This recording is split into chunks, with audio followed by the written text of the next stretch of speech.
Bechara Daryoni eri qamalgan ekan. Yo'q-e. Ikkita bolasi bilan ko'chada qolgan ekan. Eri yo'qligini bilardim, lekin umuman qamalgani haqida bilmasdim. Lekin so'rasam javob bermadi.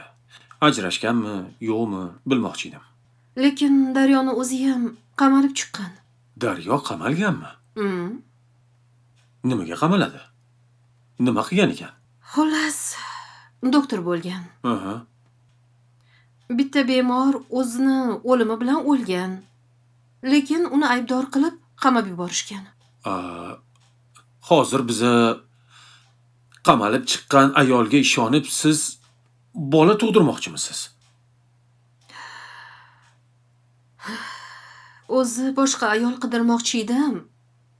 Lekin pulga muhtojligini bilib, ham yordam beraman, ham qiynalgan ayol ekan. Savob qilgim keldi. Lekin o'qigan ayol. Ko'rinishidan yomonga o'xshamaydi. Hozir yaxshi ayolni qayerdan topardim? Xo'p. Baribirga ham pulga muhtoj ayollar bo'lsa, o'shalar rozi bo'lishi mumkin edi-yu. Endi bilasanmi, Daryoni bitta ko'rib mehrim tushdi. Yuragim aldamaydi-de. Lekin boshqacha ayol ekan, opa.